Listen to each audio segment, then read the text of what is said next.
Hi, this is the Songbird Rebuilt.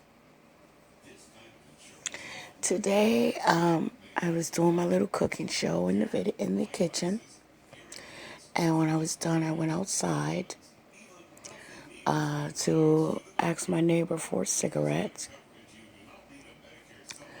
And what I saw was a woman that was in this building for a long time. Her face was full of bruises. She had bruises on her forehead, bruises on her both sides of her cheeks, on her temples. And I said to her, we were sharing a cigarette, me, her, and another female. And I say to her, are you the female that was fighting with the other girl on the top floor who had to go to the hospital? Because she got bruises, you got bruises. And she reveals to me, no, these bruises came from my boyfriend, who I have a restraining order against. But he still came back and beat me, and they do nothing. So today we're going to talk about that again. Narcissistics, psychopathic relationships. Just straight abusive. They can put any label or name they want to put on it. But it's all not good. I don't care what label a person uses to describe a personality of someone that just beats you. Just 1 minute they're laughing and talking, and everything's great, and oh, I love you, and you know, the next minute, you know, either they get a phone call or they go out, come back different, you know, and you say one thing that it could be male or female. There's a lot of females that are abusive. So I'm not man bashing. I know a lot of abusive females, lots of them, and next you know, either, any little thing you say is a problem. Nothing you do is good enough. If you apologize, they'll get even madder. That's how you know when you're really being abused, because if someone is not abusing you and you think that you're doing something so horrible, or because they're convincing you that you are, or they have a short fuse, but you chose to be with them because you love them, and you apologize, and they don't accept your apology, and they just want to go on and on about how horrible they think you are. They're abusing you. If it's somebody that's willing to work it out with you and you try to explain yourself, then that is just somebody with a short fuse that either needs therapy and never got it because they had traumas and they got PTSD or whatever their little problems are, but they want to work it out, and they want you to have patience enough to stand by them while they work on themselves, and then you see them working on themselves. There's somebody that truly loves you and is trying, but somebody that doesn't want to hear anything about making peace, but they're complaining that you're causing problems. That's not love. That's abuse, straight abuse. And then there's some that claim that they love you, not in love, and they'll be abusive, and they'll say, "This is who I am. Take it or leave it. If you want to be with me," and that's abuse still. It's and even if they have feelings for you, but they know that they have power over you, meaning that when they upset you, you get more upset about the fact that you upset them. That means they have power over you. And they could care about you and won't try to make peace because of the power that they possess over you and that they enjoy it. So they're not going to give in and say that they're wrong.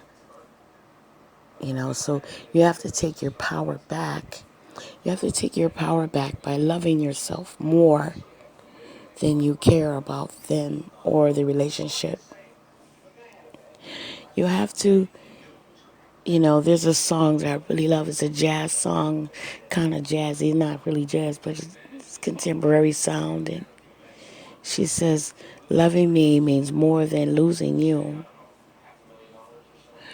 Like you can really love someone and you can try to put up with their problems and they put up with yours, your defects. I'll call them defects.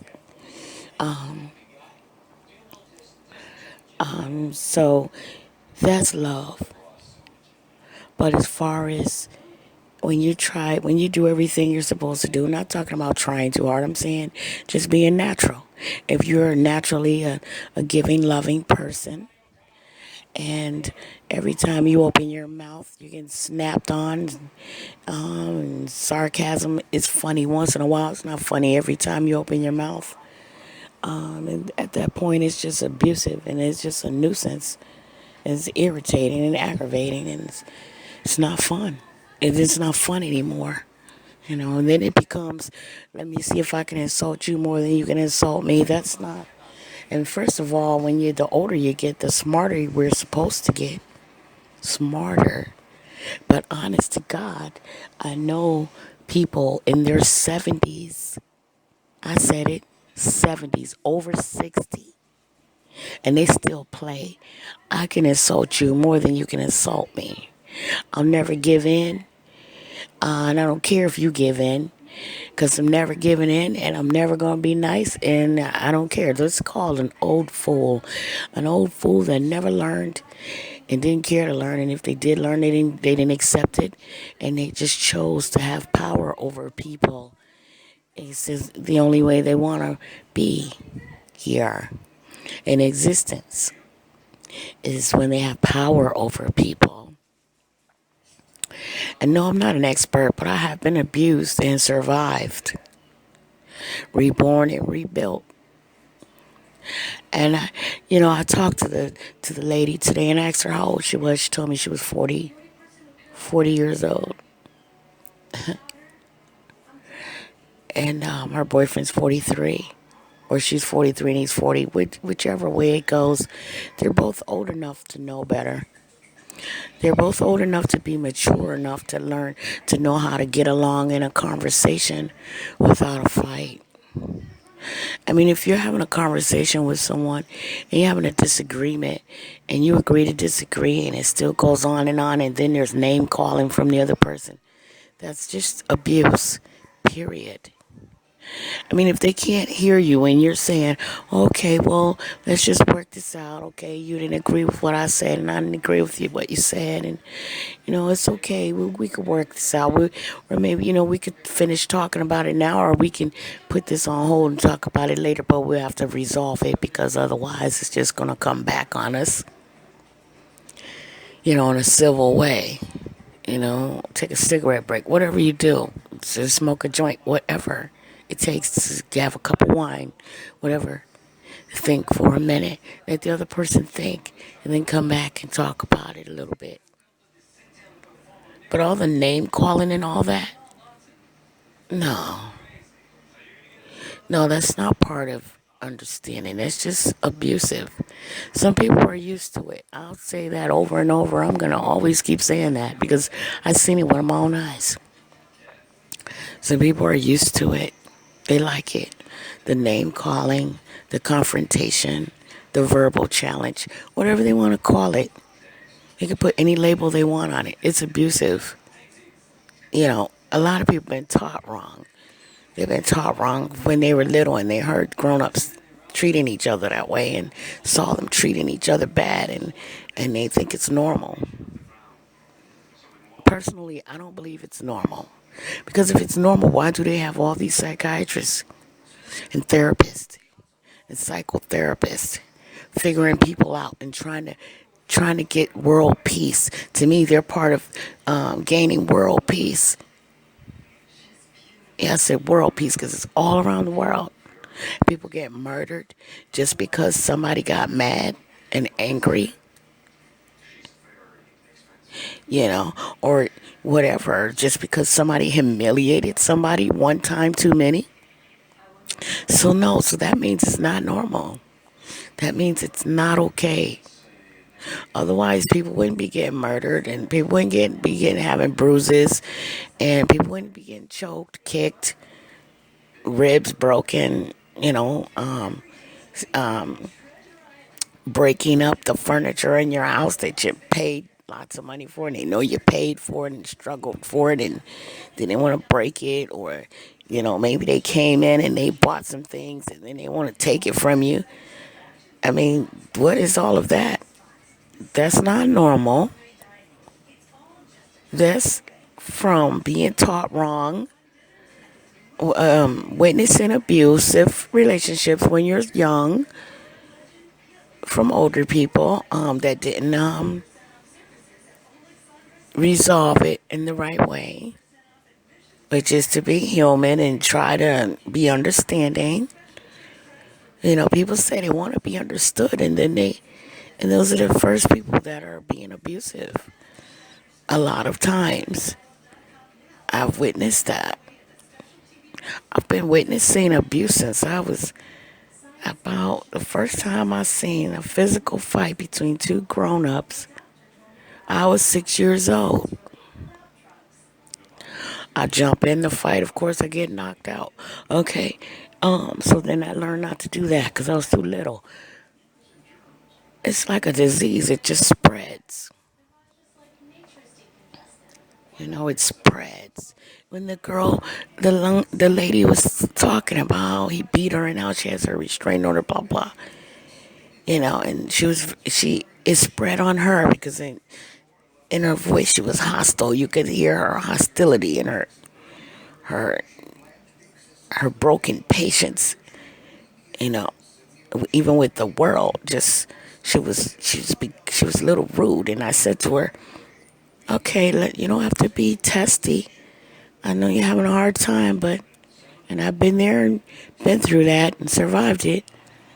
You don't have to get testy." And with a half a smile to make her understand that I understand what you're going through, but when somebody's being friendly, don't bite the person that's being friendly, because it's like a disease. It spreads, and I don't want to start feeling testy, and then you might get more bruises. I don't want to threaten people, and I don't want to be part of that feeling. But I'm not going to let anybody abuse me, regardless of what they've been through. I'm not going to do that. She was becoming abusive with the conversation. So, and I continued after I said that, and I laughed a little, and I told the other girl she looked nice, and told her I hope that she feels better, that she can come to this channel and hear some of the uh, the videos on abuse. Sometimes it helps to listen to something that you've been through, to listen to somebody else going through it. It gives you clarity. Sometimes you can see answers with your own stuff, and sometimes, not, you know. So I let her know that. And while she's at it, and she's not with anybody because she doesn't want him around, that she shouldn't be, try not to be testy. Otherwise, you'd be all alone. And this is a bad neighborhood not to have any friends in. It's very, very dangerous over here. You can look that up. It's on the news. Oakland Street, Springfield is not safe if somebody doesn't know you or you don't have any friends. And with that, I said, I hope God blesses you and helps you to feel better. But try not to take it out on anybody, because people get hurt like that. And I walked away. I went to see my friend next door. She was nice. She's She's on one or two of my videos on this channel. She's a beautiful person. She loves everybody, and when she's frustrated, and anybody can see that she is, but she never take it out on anyone. I've never known her to ever take it out on anybody. She's not that type. I've even seen her with a black eye, but she didn't take it out on nobody.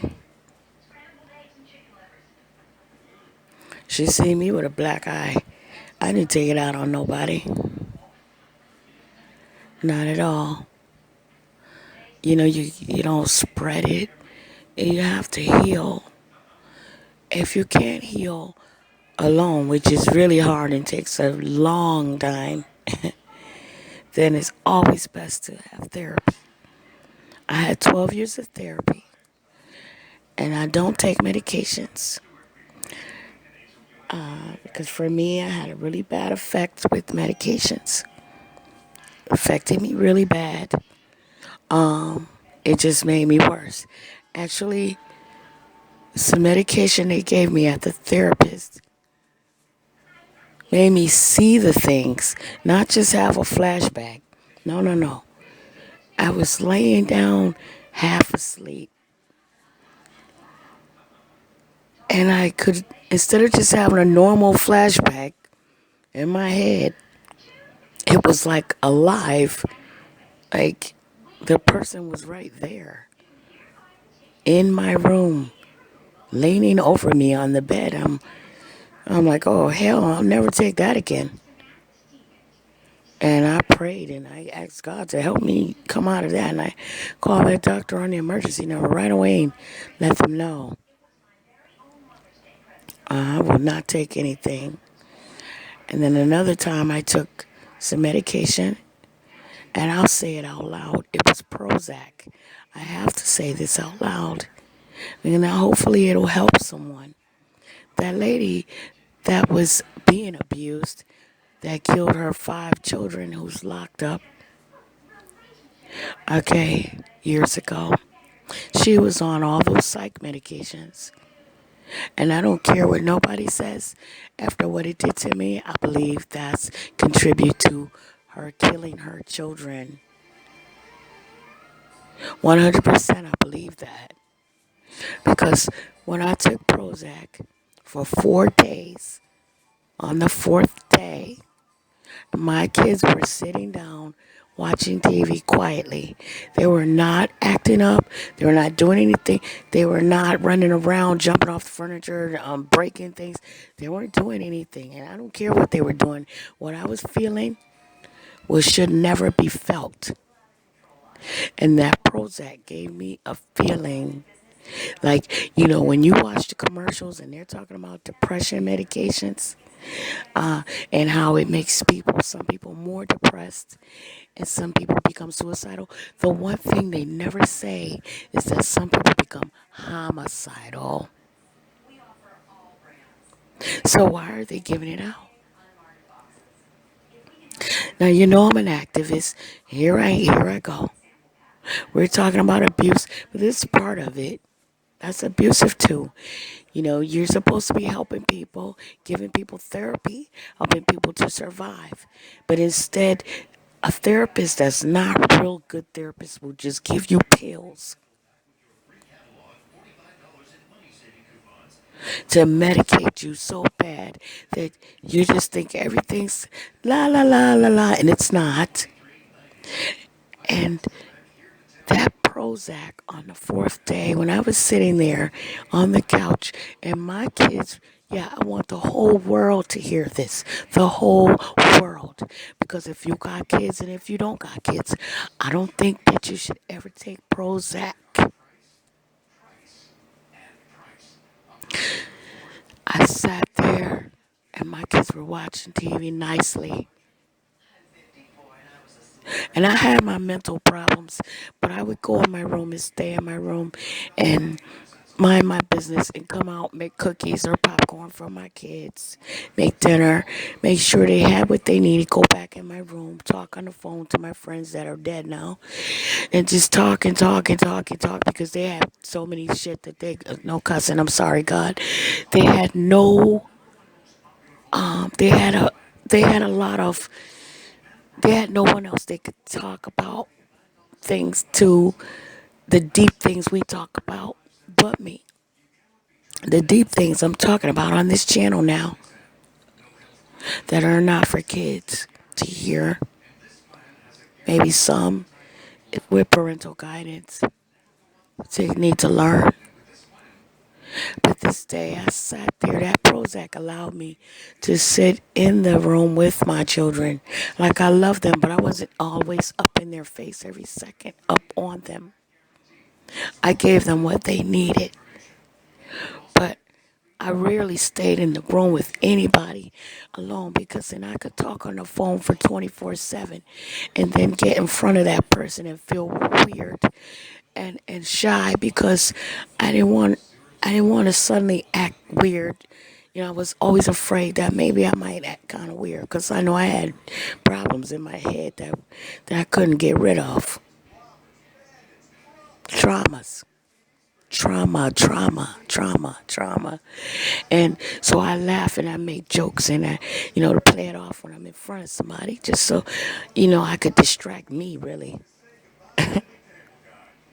So then I figured if I was going to look funny, I might as well act a little funny, get somebody laughing. That's my mechanism for survival. Okay. Because if I sat there being quiet and then I feel like a freak all of a sudden, and that's the truth. Even in front of somebody I've been talking to for years. So that Prozac allowed me to sit in front of people and just sit normal. But it did on the fourth day, that was it. It was over. On the fourth day, I had this feeling inside of me. It's a feeling that I try real hard to describe with my words. But I tell you, the only word I can come up to say is, excuse me, I ate a lot. The only words I can really come up with to describe is homicide. It was a feeling inside of me that said, just go over there and kill those kids right now. And then, for what? Not a sound. I didn't hear words. It was a feeling inside of me. A horrible. I recognize it as a horrible feeling I've never felt before. Not even with anger, not even with trauma against people who abused me. Not even when I was 19 and I used to plan revenge. I never had that feeling like I did on that Prozac on the fourth day. And I could say that I truly know what evil feels like. I think that's what it was. It did something in my brain. It was not a good thing. It was not good. It did something to my DNA. It was horrifying. At the moment, I wasn't horrified, but I can say this. I'm so sorry for those who did commit murder and that were on psych drugs, and I'm so sorry to say, and I'm not, is that you still could have chose because I felt that feeling. The moment I felt it, I knew something was wrong. There's no way somebody could say that they didn't recognize when the feeling came over them. I didn't just sit there and ignore it. I got up off that couch quietly. I took one last look at my kids sitting there calmly. And I went in the room with a bag full of nails because I always kept nails and hammers. Even though I only have one video on how to fix things or how to just hanging up a picture. But I always had nails, screws, and hammers and screwdrivers, and because, as you know, and I didn't like to have a man living with me for all various reasons. Number one, I didn't want to sleep with one. That's a whole different subject. I was abused, whatever. So I always had tools, and I had my nails and things. So if a table leg broke off, just simple things, you can fix it yourself, ladies. You know, if the bed breaks, if you know, the part where you hook the bed into the whatever, I forget the names, that, you know, where the rail is coming apart, and sometimes it breaks off and you can't get it back in the holes because they're broken. So, you know, you go get wood glue, and that's a whole different show. But I always knew how to fix things in the house, just fix up some stuff, patch up some stuff without a guy. I think it's just so pathetic. I don't care how anybody feels about this. I think it's really pathetic if you have to call a guy to hang up your damn, no cussing, your curtains. It's really pathetic if you have to call a guy for every little thing, you know, that you just can't use a screwdriver or hammer. Okay, for something serious, yeah, but something that requires a screwdriver or a hammer, no. I think that's real pathetic and weak. I'm sorry, but that's just my opinion. Okay. Well, now I do have to call on a guy to do it because I have arthritis in my hands. Okay. But other than that, the point is, I had a bag full of nails, screws. I have my big old hammer I got from Rocky's. I love Rocky's hardware store. And I go in my room. I didn't wait. I had two big jugs of that were had Kool-Aid in them that I emptied into something else for the kids. Put it in the fridge quietly. I didn't explain. I went in there with two big jugs of water. Maybe it was three. I don't remember. It was more than two jugs of water, two or more. And the nails and the hammer. I went in there. I yelled to the kids. After I got all the nails, I nailed that door from the top of the door to the down the side, down to the bottom of the door in my bedroom. I nailed that door up so good, I could not get out if I wanted to. I did not trust my feelings. I didn't like the way it felt. First thing I did was dump those those Prozacs down the toilet. And that's when I went in there and hammered everything up, and all I had was water. Because I figured that's all I needed was some water to flush that out of my brain.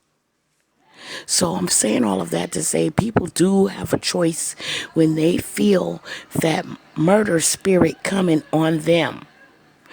Whether it be natural or it came from taking some Prozac or some other psych pill. First of all, it's changing your brain. That's number one right there. That just doesn't, I'm not comfortable with that at all. Period. I wasn't comfortable with it in the first place. But after like 10 years of therapy, they convinced me and I tried it. And it was a bad idea. And while I was in that room the whole time, I was having that feeling that I could just murder a few people for just because, not for fun, not because they did anything, just to do it because I needed to do it.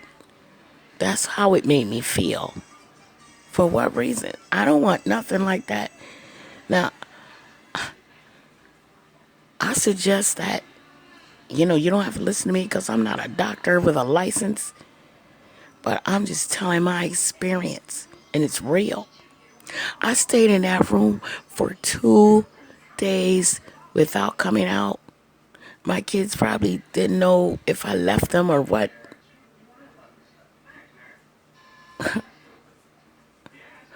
You know, I yelled to my kids after I hammered everything up. I had this weird inclination to say, you know what? You don't need that hammer in here because you might take those nails out the door. So I yelled to my kids, I'm gonna throw the hammer out the window, and you could go get it. And don't let me out of this room, and don't let nobody in the house while I'm in here. That medicine, then I did say, the medicine gave me a bad effect, so I locked myself in here. I told them that. and I love you. And just don't set yourself on fire in there. Just take care of yourself, okay? And they're like, okay, mommy. All right, mommy. They were so good. I can't lie. They were just so good. That's why I really knew something was wrong. And number one is that I was the type that was suicidal, not homicidal. So I knew something was wrong. And for no reason. Not suicidal like, oh, I just hate myself. No, more like I couldn't stand what's going on this planet, and I just wanted to escape it. And it just seems like there's more people who want to be. They say they don't want drama, but they're always causing problems. And when you try to solve the problem, they don't want to. So, and I just wanted to escape all of that. And there's just too many people like that, and I wanted to escape, not, you know.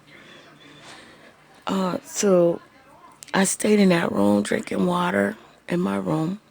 My kids said, okay. I said, be good as you can, because this medicine made me feel funny, real in a bad way against y'all.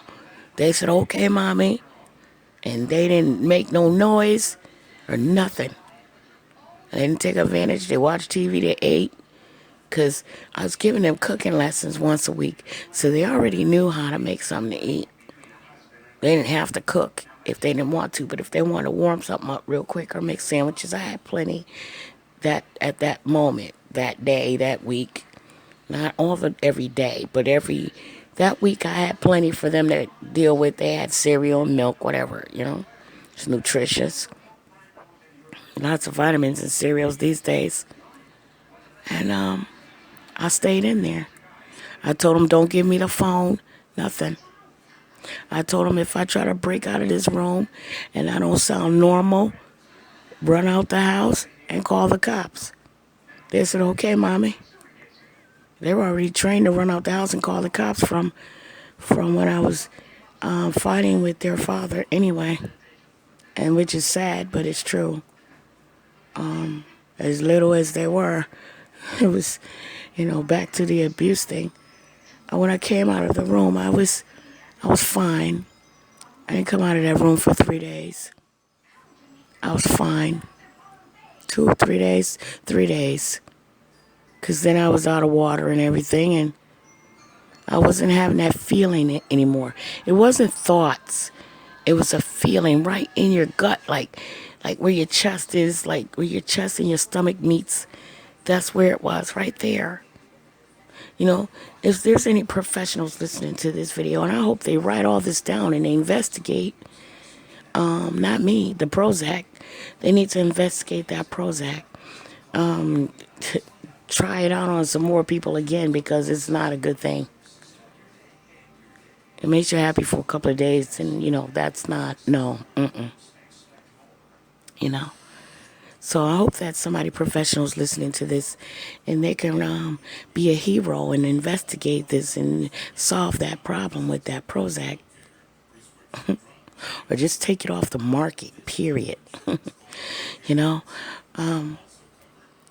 So when I came out of the room days later, I was feeling different. That feeling was gone.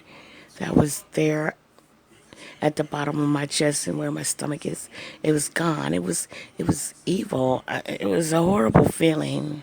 It wasn't a sickness. It didn't feel sick. It was just like a intuition feeling, but a bad one.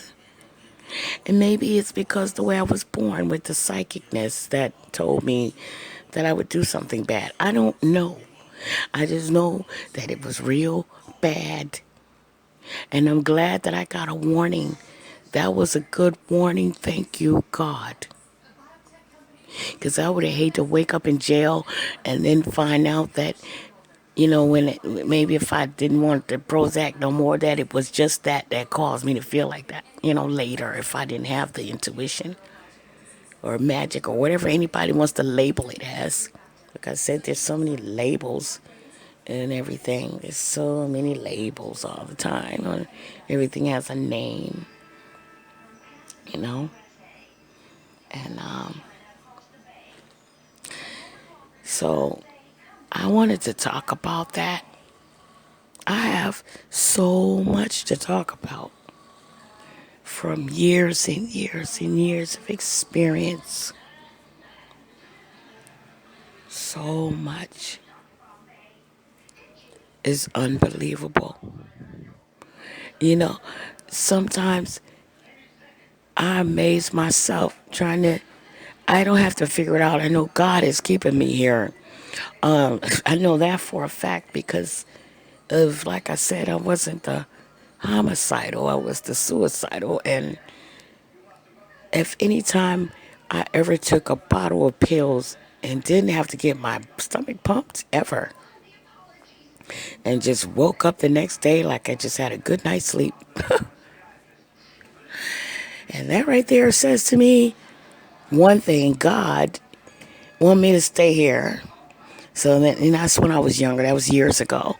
So I just gave up on that because God won't let me leave.